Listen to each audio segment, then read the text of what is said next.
All right, now let's look at some of the diseases affecting the nervous system. So Chapter 17, Part 1. So let's briefly look at the components of the nervous system. It is split into two categories, two components. We have the CNS, the central nervous system, which consists of the brain and spinal cord. Then we have the peripheral nervous system, which is going to contain all the nerves that emanate from the central nervous system onto the sense organs and the periphery of the body. Okay, we have three main functions for the nervous system: to sense things, sensory. This is going to be fulfilled by sensory receptors, which are going to be at the end of peripheral nerves. They're going to take in information, generate a nerve impulse, and transmit it to the central nervous system. Then that sensation is going to be integrated or translated. Okay, we're going to translate that sensation into a thought and figure out what this sensation is and determine what to do about it. And then we're going to have the motor portion, which is going to receive the signals from the central nervous system and do the effect, or going to send the signal, cause the effect that the nervous system wants to do to respond to that information that it picked up via its senses. That is often going to be muscles and glands. So the brain is, of course, situated inside the skull. The spinal cord lies within the spinal column and is surrounded by vertebrae. You've got soft tissues encasing the brain, and you're going to have three meninges, or three layers here. Okay, that's going to be outward going in, DAP. Dura mater, okay, which is going to be, let's see if I get a little light here, dura mater, and then you have the arachnoid, so dura mater here, then you have the arachnoid mater, and then the innermost layer is going to be the pia mater. Okay, the pia mater. So DAP going outward to the inside. We also have the subarachnoid space, which is the space between the arachnoid and pia mater, and that is going to house the cerebral spinal fluid, or CSF. All right, and that is going to provide nutrition to the central nervous system. It's going to provide a liquid cushion for the brain and the spinal cord. If you find microorganisms, if they find their way to the cerebral spinal fluid, then you can have meningitis, or inflammation of the meninges. The peripheral nervous system, of course, houses the nerves and ganglia on the periphery, or outside of the body. We have ganglion, which is going to be a swelling in the nerve, where cell bodies is a big cluster of neurons.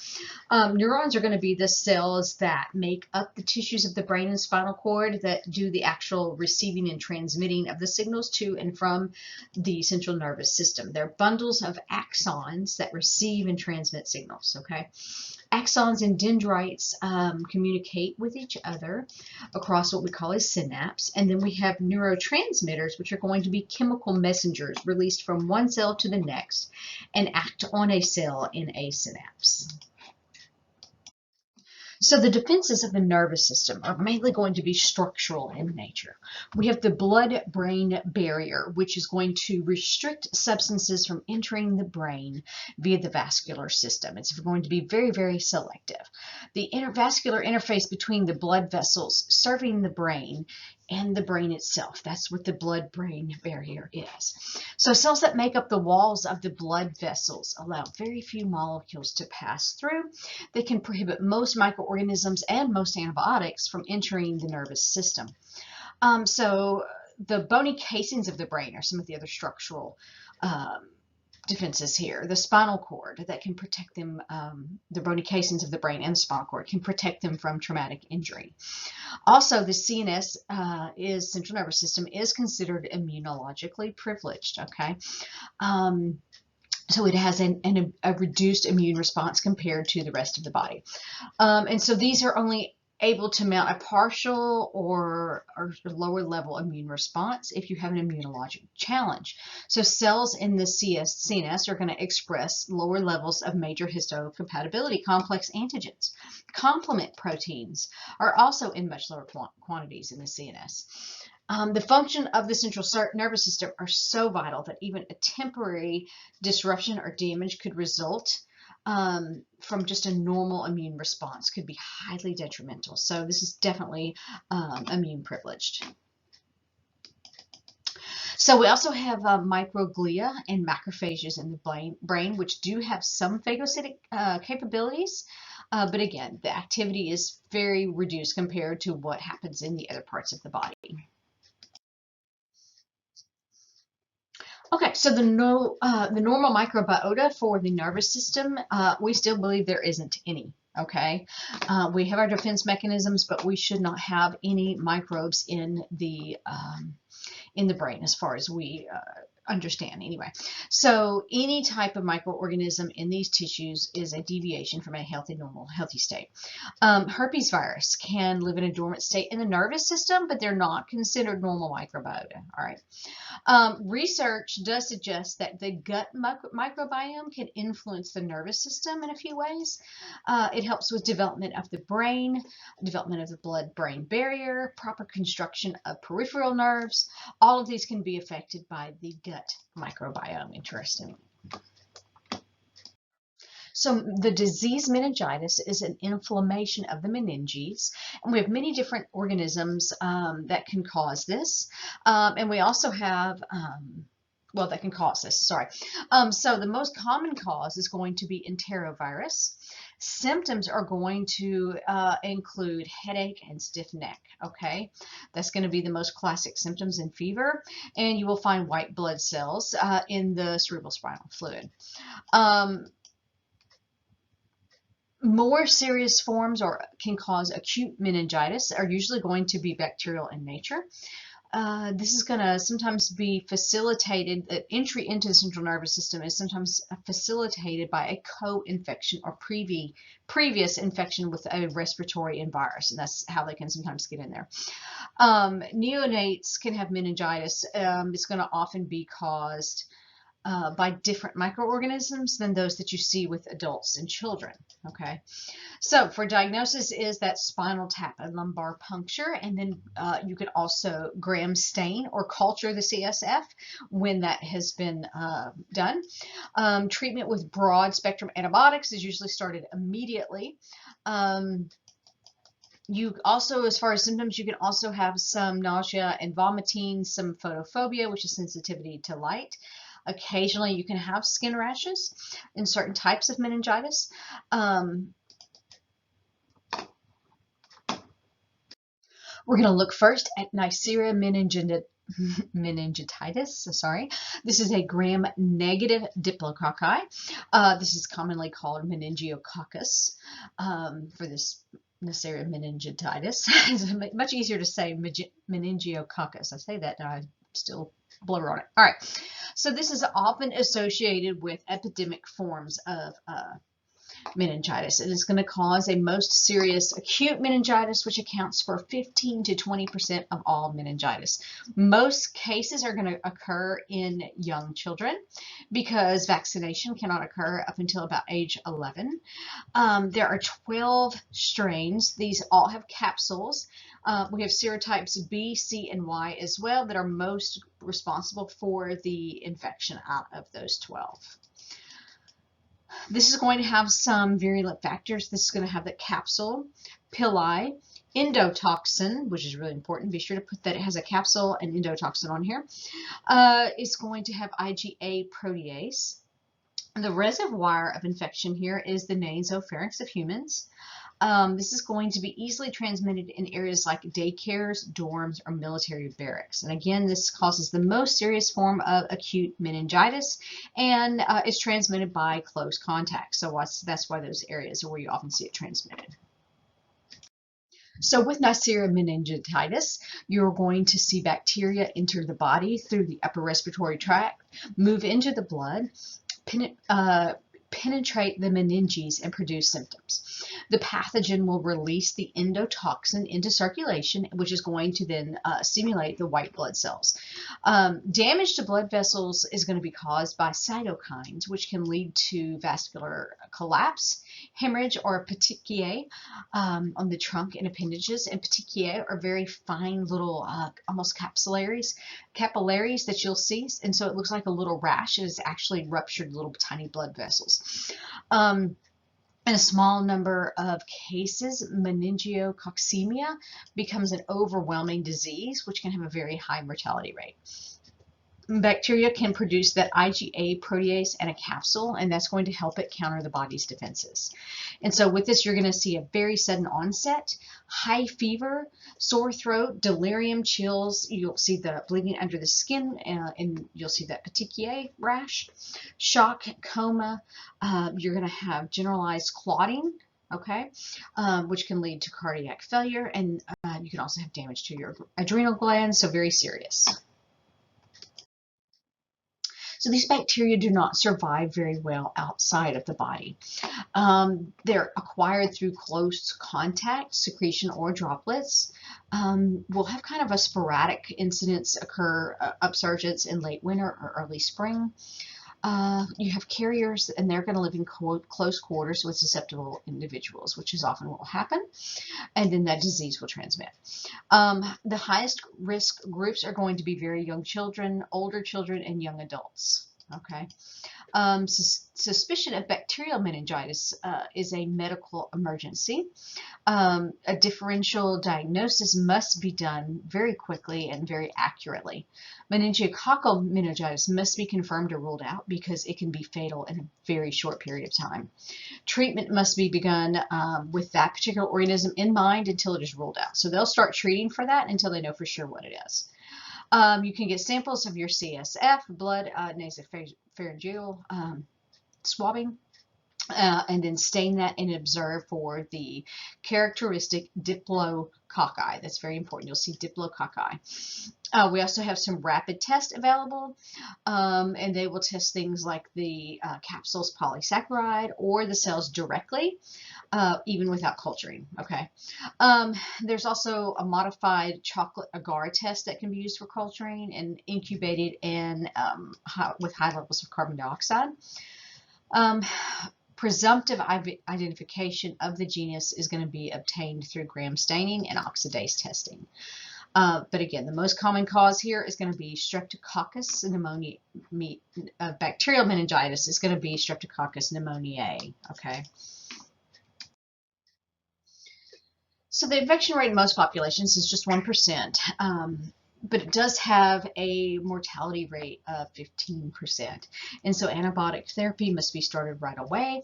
You're going to give high doses of penicillin G, all right, and intravenously, okay? Then if you have shock and intravascular clotting, you will also need to treat that as well. All right, so here we've got two practice NCLEX prep questions. Let's start with the first one. The term immunologically privileged means that A, the central nervous system can only mount a partial immune response when faced with an immunologic challenge. B, the central nervous system is impervious or impenetrable to microorganisms. C, the CNS is protected against all microorganisms by a blood-brain barrier. Or D, the immune response of the CNS is superior to that of other body sites. Well, hopefully you said A, because it will amount a response, but it will only be a very slight partial response. It is not impervious to microorganisms. It is just very selective and helps prevent microorganisms very well. Some can get through the blood-brain barrier, and it's definitely not superior to other immune responses in other areas of the body, so it's definitely A. All right, so what is the significance of the blood-brain barrier with respect to medication administration? That's important. A, it allows for absorption of all medications to the CNS. B, medications must be able to penetrate the blood-brain barrier to be effective. C, the blood-brain barrier is non-permeable membrane and presents absorption of all medications. Or D, selective permeability is a characteristic of the blood-brain barrier, which allows low solubility medications to reach the central nervous system. Hopefully you chose B. Medications must be able to penetrate the blood-brain barrier and get to the CNS. So it is harder to treat because of that, because not all medications can get there. All right, now we're looking at Streptococcus pneumoniae, also known as pneumococcus. This is going to cause the majority of bacterial pneumonia, and this is the most common cause of bacterial meningitis, which I think I've said at least once, if not twice. So maybe you should write that down. Okay, so this is caused by a gram-positive cocci that's kind of got a flattened shape to it. It appears in the end-to-end pair, so diplococci. Most frequently caused of the community most frequent cause of the community-acquired meningitis. 25% of patients with pneumococcal meningitis have pneumonia. So also have pneumococcal pneumonia. Sorry about that. This is most likely to occur in patients that are already susceptible. They already have something going on. And so there's a polysaccharide capsule that helps Streptococcus pneumoniae from being phagocytized. It can also produce an alpha hemolysin, and it can produce a hydrogen peroxide that can actually damage the CNS, okay? It can induce brain cell apoptosis. Not a good thing. Programmed cell death of your brain cells? Not something I want. This can penetrate the respiratory mucosa, get access to the bloodstream, and then it goes on into the meninges. Penicillin is not a good choice here because it is often resistant. So you will often treat with vancomycin and hard time saying that one, ceftriaxone, but if it is found to be penicillin sensitive, then they can change treatment to that, all right? There are two vaccines here, Prevnar and Pneumovax, all right? And so this is recommended now for childhood immunizations, not required, but recommended, okay? Pneumovax is for adults. So Prevnar is recommended for children. Pneumovax is recommended for adults. So Haemophilus influenzae, you can see the picture down here. You can see it has a capsule. This will cause a severe form of meningitis. This is mostly going to be caused by the serotype B strains. It is not as common in the U.S. because we do have a vaccine since 1988. However, if people fail to get vaccinated, herd immunity will be lost. Herd immunity is very important. It protects those vulnerable in our population. It is still globally an important cause of the disease in children under 5. All right, so another cause of meningitis here, Listeria monocytogenes. This is a gram-positive coccobacilli, so it's kind of a short, squishy-looking bacteria. You can see in the picture here. It does have sometimes long filaments even, and so it's a little broad in its morphology, meaning it's not always, doesn't look exactly the same. It does not produce capsules or endospores, thank goodness. It can have 1 to 4 flagella. It has not fastidious. It's resistant to cold, heat, salt, pH extremes, and bile. It grows in the host cell and then can move directly from the host cell to an adjacent healthy cell. You can have a mild or subclinical infection in healthy adults, and it's going to have non-specific symptoms of fever, diarrhea, sore throat. However, the immunocompromised, the elderly, or fetuses or neonates, it can affect the brain and meninges and cause a septicemia. Death rate then is around 20%. Pregnant women are also especially susceptible. The microbe can cross the placenta or postnatally through the birth canal and cause an intrauterine infection, which can actually cause premature abortion and fetal death, so stillborn. And so this is not good, not a good deal here. So the mortality rate for Listeria monocytogenes can be up to 33%. The reservoir is actually soil and water. Animal and plants and food are secondary sources of infection.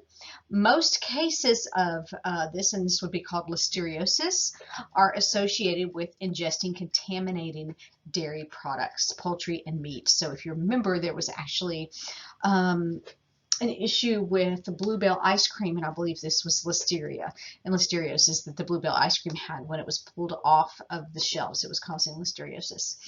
So the pathogen has been isolated in 10 to 15% of ground beef, 25 to 30% of chicken and turkey, and is present in 5 to 10% of lunch meats, hot dogs, and cheeses. Okay, so It likes to be in the cold. Actually, you will have cold enrichment used to isolate it, so it needs to be in a cold area to grow it. The specimen is held at about 4 degrees Celsius and placed onto media, and it can take up to 4 weeks to grow. 4 weeks to grow. Okay, you can use a rapid kit like ELISA, immunofluorescence, or a genetic probe to do a direct test of dairy products and cultures. Antibiotic therapy should be started as soon as listeriosis is suspected. First choices are going to be ampicillin, trimethoprim, sulfa medications, and then followed that with erythromycin. Prevention is improved by having proper pasteurization temperatures, okay? Proper washing, refrigeration, cooking of foods, anything that could be contaminated. Pregnant women are cautioned to not eat soft, unpasteurized cheeses to help prevent listeriosis. All right, so the next cause of meningitis here is going to be Cryptococcus neoformans.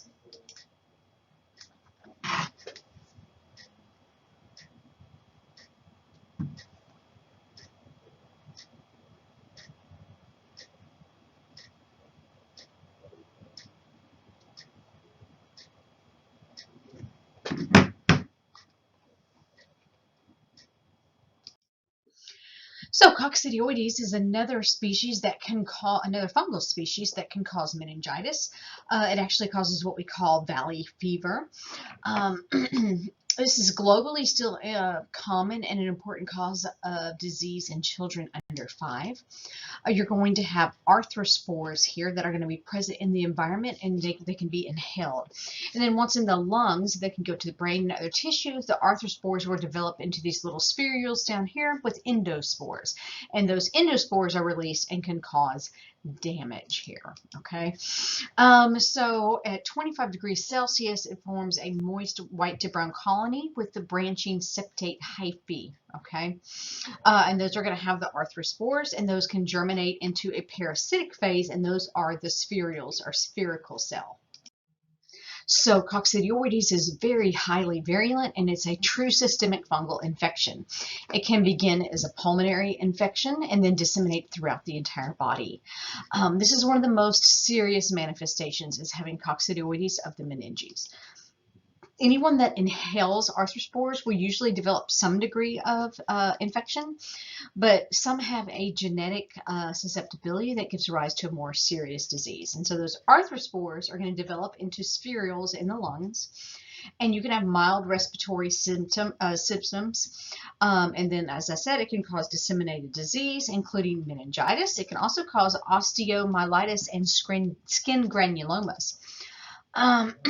This occurs in the southwestern, in the highest incidence in the southwestern United States, about 100,000 cases per year. You also see it in Mexico, Central and South America as well. You have a little reservoirs in California, northern Arizona. Outbreaks are going to usually be associated with farming activity or archaeological digs, construction, those type of areas where you're getting down in the dirt. Climate change is drying out most of the southwestern U.S., and that's predicted to actually increase the incidence and range of this disease. So viruses cause 4 out of 5 cases of meningitis, okay? We do sometimes have what we call aseptic meningitis, which means there's no bacteria or fungi found in the CSF, okay? And they may have non-infectious causes. The majority of cases are going to occur in children. 90% of those are enteroviruses. A common cause of viral meningitis is going to be herpes simplex virus 2, which is often concurrent with a genital infection. Occasionally, other viruses gain access to the nervous system. They're generally milder than bacterial or fungal meningitis, and they usually resolve within 2 weeks. Mortality rate is low, less than 1%. And diagnosis begins when you are not able to find bacteria, fungi, or protozoa in the cerebral spinal fluid. And then you will confirm that by doing a viral culture or an antigen test, okay? In most cases, there is no treatment needed. It's just palliative care. So neonatal meningitis is most often going to be the result of transmission from the mother to the child during childbirth in the birth canal. We're seeing the rates increase, but that is primarily due to the survival of more premature babies. This is going to, of course, occur most often in patients with immature immune systems, which is why premature neonates. The most common causes are going to be group B streps like Streptococcus agalactiae, E. coli, or Listeria monocytogenes. So Streptococcus agalactiae, this is a group B strep. This is going to colonize 10 to 30% of female genital tracts. And so this is one of the reasons why you will see testing for group B streps when you have oh goodness, care when you're pregnant. I can't think of the term at the moment. I'm trying to say postnatal care, prenatal care, sorry. And so prevention, if you're high risk, they're going to screen between 35 to 70 weeks gestation. If it is found, they're going to give IV antibiotics, often penicillin G, at the beginning of labor. And sometimes they use erythromycin if you have a penicillin allergy. Okay, this does have a capsule. You would diagnose this with a culture from the genital tract of the mother and put it on blood agar or the CSF of the neonate. Okay, and like we said, it's transmitted vertically, which means during birth.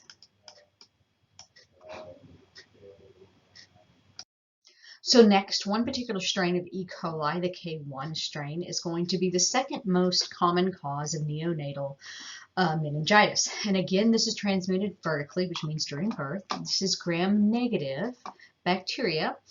They're going to check for this if the infant is premature. This is where it's going to occur most often. It's going to have a 20 to 30% mortality rate. And so that mortality rate is even with aggressive treatment. Survivors often can have permanent brain damage. You're going to treat this with ceftazimidine. I told you I have a horrible time trying to say that. Ceftazimidine, cefeprim, gentamicin can be administered via IV. This occurs in 0.2 to 5 out of 1,000% of live births. 20% of women are carriers, pregnant women are carriers.